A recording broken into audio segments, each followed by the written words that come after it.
நடிகர் விஜய் ஆண்டனி அவர்கள் சமீபத்தில ஒரு விஷயத்த பகிர்ந்திருக்காரு. அவங்களுடைய அப்பா, அம்மாவ பற்றி வந்து ஒரு விஷயத்த பகிர்ந்திருக்காரு. அதாவது அவர் என்ன சொல்லியிருந்தாருன்னா, "என்னோட 7 வயசுல எங்க அப்பா இறந்துட்டாரு.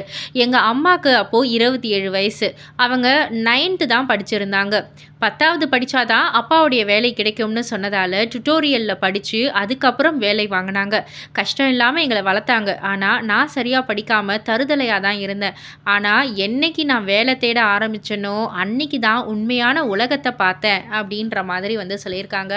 இது இப்ப இருக்கிற நெறைய யங்ஸ்டர்ஸுக்கு ஒரு இன்ஸ்பிரேஷன் அப்படின்னு கூட சொல்லலாம். ஸோ, இதன் மூலியமா அவங்களுக்கு வந்து ஃப்யூச்சர்ல ஏதாவது ஒரு கோல் அப்படின்னு இருந்தா, எதையுமே வந்து கஷ்டப்படாம வந்து வாங்க முடியாதுன்றத வந்து உணர்ந்து, கொஞ்சம் சீரியஸா எல்லாத்தையும் ட்ரை பண்ணா நல்லதுன்ற மாரி ரசிகர்கள் பலரும் பல கருத்துக்கள பதிவு பண்ணிக்கிட்டு இருக்காங்க. இதெல்லாம் பத்தி நீங்க என்ன நினைக்கிறீங்க? உங்களுடைய கருத்து என்ன? அப்படின்றத கீழ உள்ள கமெண்ட் பாக்ஸ்ல குறிப்பிட்டு சொல்லுங்க. மறக்காம சேனல சப்ஸ்கிரைப் பண்ணி பக்கத்துல உள்ள பெல் ஐகான கிளிக் பண்ணிடுங்க.